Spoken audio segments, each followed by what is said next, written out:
3 hilabete, 3 aste eta 3 egun pasatuak ziren gertatu zenetik. 3 hilabete, 3 aste eta 3 egun itxaroten.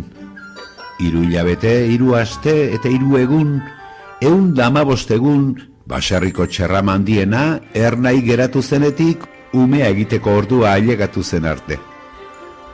Maritxu, txerrama izateko, prest zegoen. Ai, gau gogorra izan zen Maritxurentzat. Gau erdian hasi eta egun sentir arte ez baitzuen egin azken txerrikumea. Lehenengo bat, gero 2, ondoren 3, beranduago 4, eta guztira 11. 11 txerri txiki jaio ziren bata bestearen atzetik.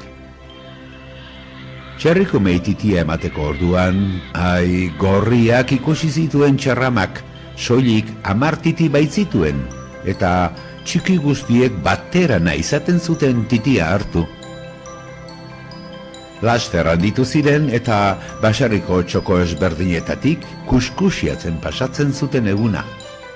Eta lokatzetan jolastea zen gehien gustatzen zitzaiena. Zoriontsu bizi ziren denak. Beno, denak, ia denak.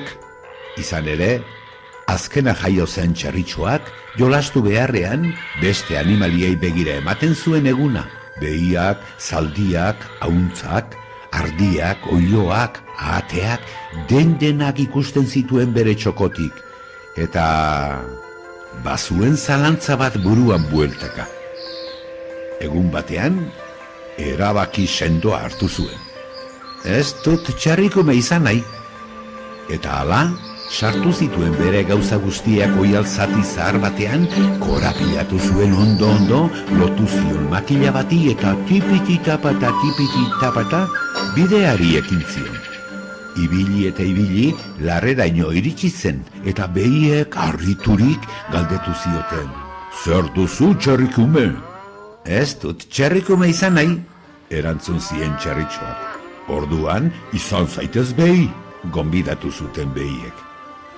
Ideia izugarri ona iruditu zitzaion. Bere gauzak txukundu eta behiekin joan zen larrera. Hasieran pozik egon zen behien artean, baina orduak joan eta orduak etorri, gero eta gehiago aspertzen zen. Gainera, ez zuen bat ere atsegin belarra jatea. Txerrikume ez zuen izan nahi, baina egun guztia larrean aspertuta egotea ere argi zeukan erabakia. Eta hala, sartu zituen bere gauza guztiak oial zati zahar batean, korapilatu zuen ondo, lotu zion makilari eta tipiti-tapata, bideari ekin zion. Ibili eta ibili, zaldiekin egin zuen topo, eta zaldiek harriturik galdetu zioten. Zer duzu txerrikume? Ez du txerrikume izan nahi, erantzun zien txerri txikiak. Orduan izan zaitez zaldi, esan zioten zaldiek. Bere gauzak gorde eta zaldiekin batera abiatu zen larrera. Ai, segituan konturatu zen zaldi bizitzak ere ez zuela etorkizun handirik. Egun osoa korrik ematen baitzuten alde batetik bestera, hura nekea. Eta hala, sartu zituen bere gauza guztiak oial zati zahar batean, korapilatu zuen ondo, lotu zion makilari eta tipiti-tapata, bideari ekin zion. Ibili eta ibili, ahuntzekin egin zuen topo baserri ondoko arkaitzetan, eta ahuntzek harriturik horrela galdetu zioten. Zer duzu txerrikume? Ez dut txerrikume izan nahi, erantzun zien txerriak. Orduan izan zaitez ahuntz, esan zioten.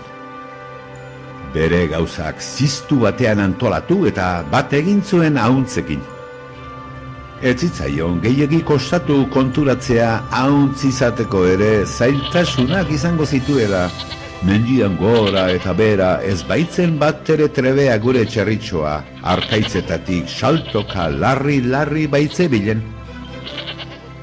Berriz ere, sartu zituen bere gauza guztiak oial zati zaharrean, korapilatu zuen ondo, lotu zion makilari eta tipiti-tapata, bideari ekin zion. Ibili eta ibili, ardiengana ailegatu zen.